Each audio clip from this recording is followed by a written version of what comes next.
it's me, Kamilah Rose, and I'm back for our next Tarot Tuesday. This one's going to be for April 20th through the 26th. So last week was wild. We had a lot going on. We got to see a lot of things, hear a lot of things, know a lot of things. We had a lot of big changes come up for us, some good work that got done, some moves that we're making as far as shaping our legacy. So I guess our theme for this month is going to be our legacy. So where is your legacy and where do you see yourself? Let's get this tarot reading for the week of April the 20th through the 26th. Let's see what all we can get going, huh? I hope you are having a wonderful month thus far. And I think we're ready. Okay.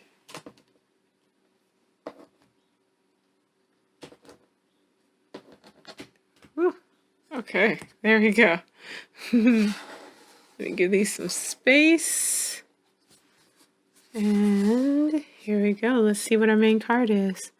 Ooh, Nine of Pentacles. Okay, so we are in a space, a good space, a space of feeling quite content with our careers and with where our money situation is. And this is great. This is wonderful. Let me make sure this light is actually... Ooh, look, now it's all in the way. Okay. We're in a space of really feeling like, yes, okay, we are doing the things that we need to have done. We're feeling quite secure, enjoying our time in the garden with the bird, chilling, as one of my favorite tarot readers likes to say. This is influenced and clarified by the Hermit card. So the Hermit card is a card of taking space, taking time to reflect, to go within, to use wisdom to guide us, to not necessarily be ruled by external worldly things. And then we have the Nine of Cups.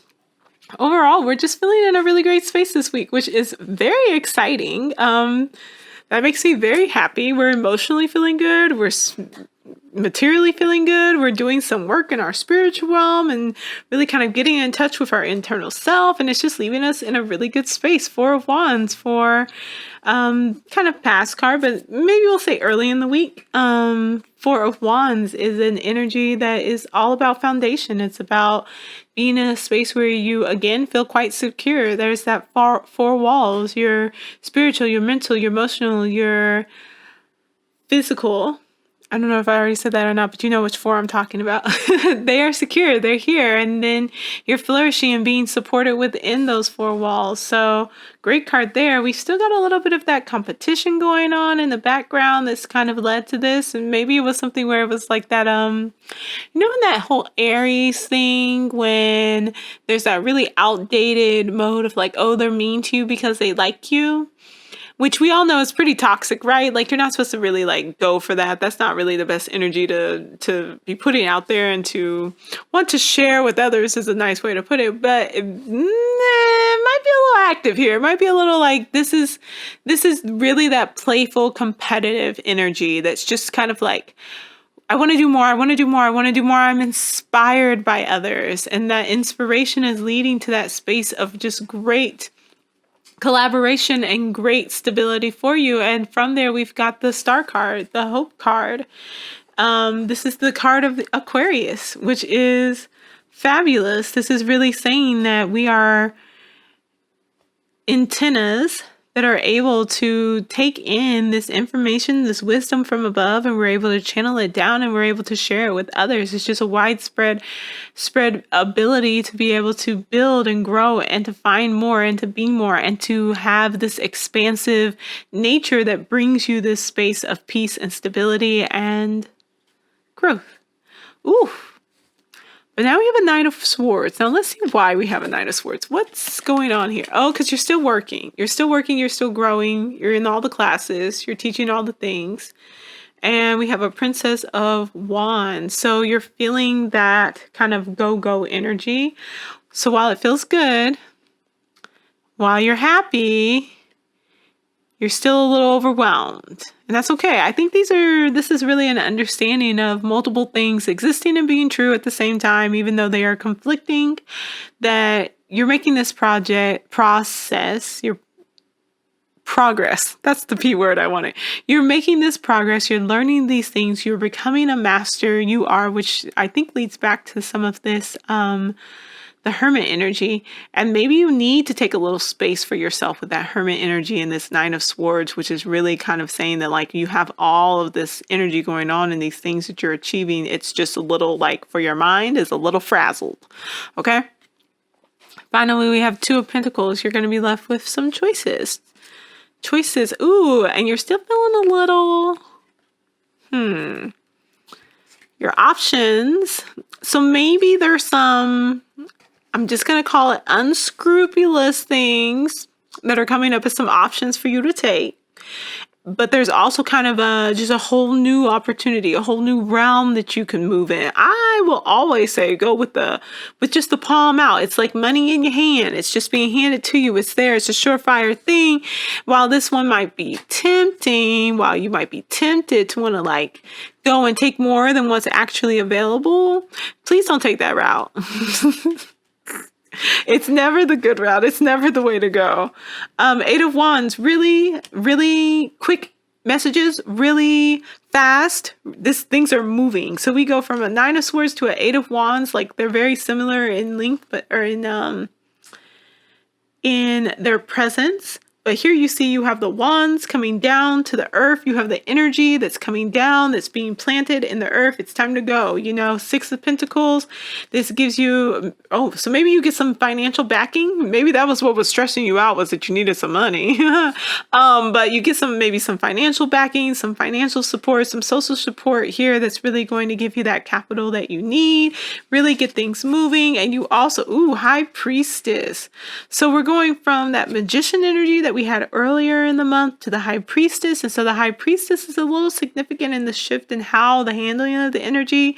As you can see in the Magician, he had all of the elements that were in front of him. He was in his book. He was so it was a little bit of a disconnect. But here we see that the High Priestess is seated. She is connected. We have the moon at the top. Let me lift this up. Okay, there we go.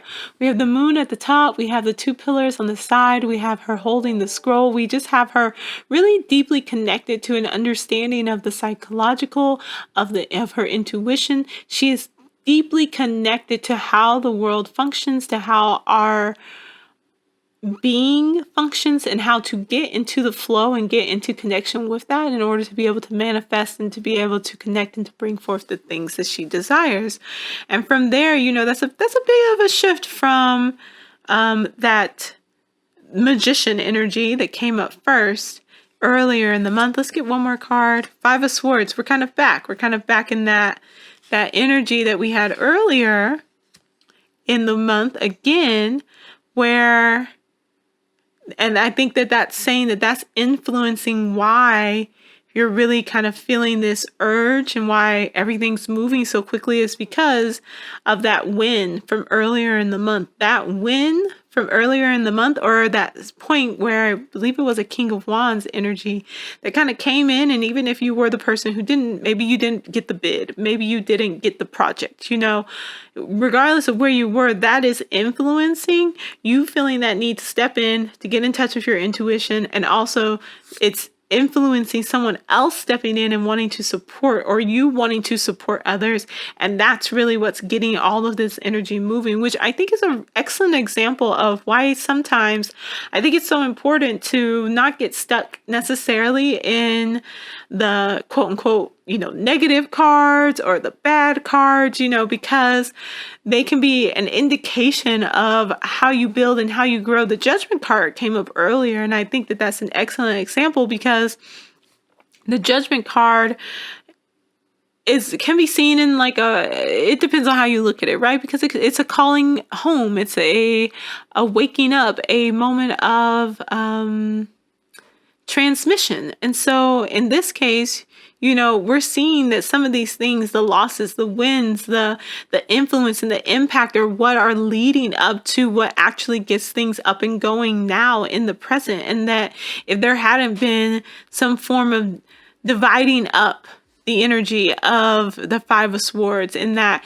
kind of really settling your mind into, okay, I'm going to go ahead and move forward with this. I've done the work. I deserve this. You know, you might not have been able to be in this really peaceful, this really abundant space of this nines energy, and be able to use that to progress through all the cards that we're seeing now. I will still say be mindful of that Seven of Swords. Seven of Swords is always kind of a sneaky energy. It's always kind of one where it's like maybe you're doubting that you can actually do this, and so you might want to cut some corners. Please don't. Please take a moment to follow the path that leads to a more open, more generous, more sensitive, more available, clear. There's nothing that you're kind of still questioning about it. It's nothing that you're kind of still stuck in your head about. Like, this is very clear, very open, very direct. Palm is open, money in the hand. Take that route. Don't take one that you're still kind of questioning and a little unsure about, because you're really going to need that clarity, because when this happens and when things actually do begin to manifest, you're going to be ready to move forward, and you're really going to want your intuition and your connection to be clear. So that's it, y'all. Great reading for the week. Okay, I will see y'all next week for our last reading for the month of, or do we have one more after that for the month of April? No, it's our last reading for the month of April, so that'll be it. Okay, y'all, have a great week. I'll see you later. Bye-bye.